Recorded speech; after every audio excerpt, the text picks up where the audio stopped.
So today I want to talk about something that happened 2 weeks ago that almost nobody in Western media is discussing in any meaningful depth. And what I'm going to tell you should genuinely concern anyone who understands how modern warfare actually works. Russia just gave Iran access to advanced satellite technology and real-time intelligence sharing. And this one transfer, this one capability that Iran now possesses, fundamentally changes the entire strategic balance in the Middle East and potentially ends America's ability to operate freely in the region. Let me explain exactly what I mean by this and why this matters so much. For decades, America's overwhelming military advantage has been built on one thing: information dominance. America knows where you are. America knows what you are doing. America can see your military movements in real time from satellites, from drones, from signals intelligence.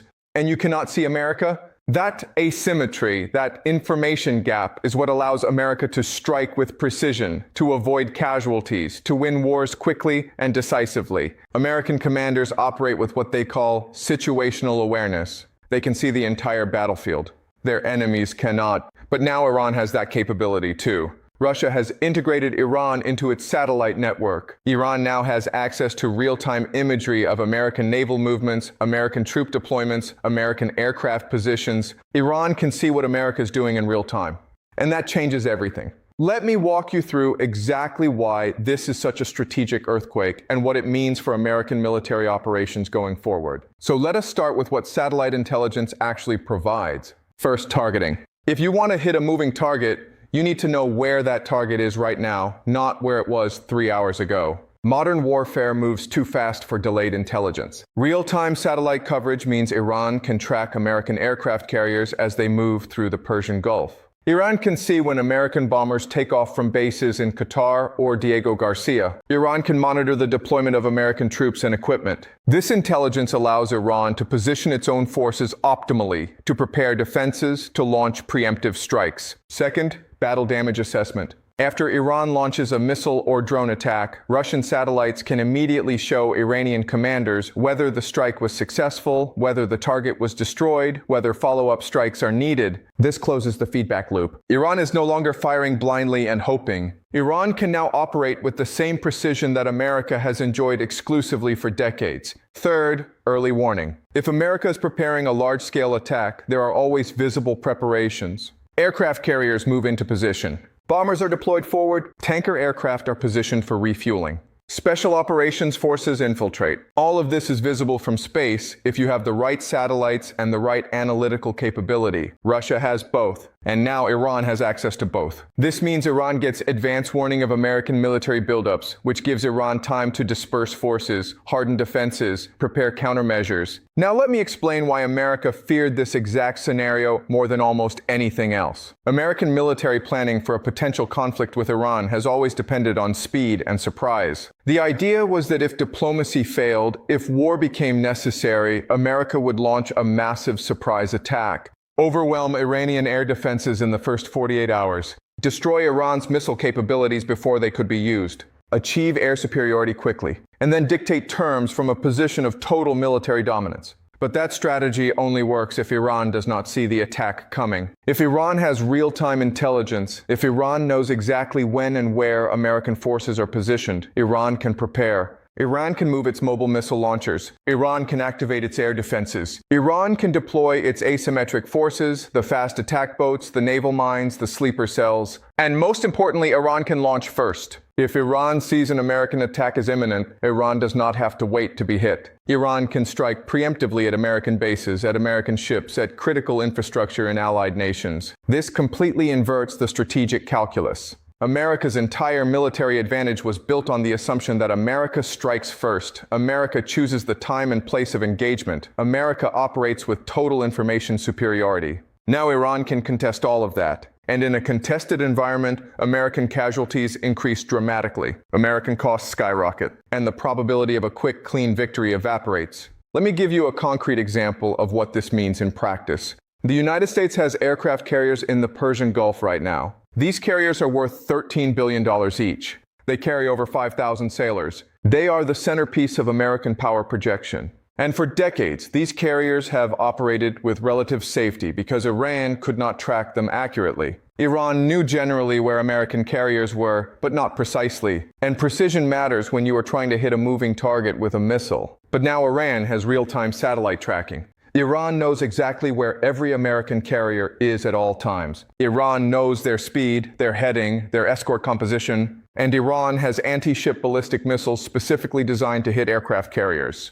These missiles are mobile, they are difficult to detect before launch, and they travel at hypersonic speeds that are very difficult to intercept. If Iran decides to strike an American carrier, and Iran has real-time targeting data from Russian satellites, the probability of a successful hit increases enormously. And here is the terrifying part. If Iran sinks an American aircraft carrier, if 5,000 American sailors die in a single strike, the political pressure in America for massive retaliation becomes overwhelming. The conflict escalates uncontrollably. We are talking about potential nuclear use. This is not hypothetical fear-mongering. This is the actual scenario that Pentagon war planners lose sleep over. And Russian satellite intelligence just made that scenario significantly more likely. Now, let me talk about the broader strategic implications beyond just military operations. For 30 years, American foreign policy in the Middle East has operated on a very simple principle. America can threaten military action credibly because America can win quickly and decisively. This threat of overwhelming force is what kept American allies loyal and American enemies cautious. But if America can no longer guarantee quick, low-casualty victories, if every conflict with Iran carries the risk of massive American losses, then the credibility of American military threats collapses. Think about what this means for American allies in the region. Saudi Arabia has relied on American military protection for decades. The UAE, Qatar, Kuwait, all of them have hosted American bases and supported American operations because they believed America would protect them in return. But if Iran now has the capability to strike those bases accurately, if Iran can target the infrastructure that those countries depend on, refineries, desalination plants, power grids, and if America cannot stop those strikes because Iran has real-time intelligence and preemptive capability, then what is American protection actually worth? This is how alliances collapse. Not through formal declarations, but through quiet recalculations. Allied governments start hedging. They start opening diplomatic channels with Iran. They start reducing their public support for American operations. They start asking themselves whether it is safer to accommodate Iran than to rely on America. And once that process begins, American influence in the region erodes very quickly. Now let me address something that I know some people are thinking. Why would Russia give Iran this capability? What does Russia gain? The answer is very straightforward. Russia benefits enormously from America being bogged down in the Middle East. Every dollar America spends fighting Iran is a dollar not spent containing Russia in Eastern Europe. Every American soldier deployed to the Persian Gulf is a soldier not available for NATO operations. Every aircraft carrier in the Middle East is a carrier not positioned to contest Chinese expansion in the Pacific. Russia is playing a classic great power strategy. Support your enemy's enemies. Tie down your adversary in conflicts that drain their resources. Russia does not need Iran to defeat America militarily. Russia just needs Iran to survive long enough and fight hard enough that America exhausts itself. And giving Iran satellite intelligence is a relatively low-cost way for Russia to achieve that goal. Russia is not putting its own troops at risk. Russia is not spending massive amounts of money. Russia is just sharing information. And that information multiplies Iran's effectiveness enormously. And there is another layer to this. By integrating Iran into its satellite network, Russia is creating dependency. Iran now relies on Russian intelligence. That gives Russia leverage over Iranian decision-making. Russia can influence when and how Iran acts. Russia can escalate or de-escalate the conflict by controlling the flow of intelligence. This is strategic brilliance from Russia's perspective. Minimal cost, maximum disruption to America, and increased control over a critical regional actor. Now, let me talk about what this means for the future. We are entering a world where information dominance is no longer an American monopoly. China has its own satellite network. Russia has its own. And both are willing to share that capability with American adversaries. This means that in any future conflict, America cannot assume information superiority. American forces will be visible to their enemies in real time. American movements will be tracked.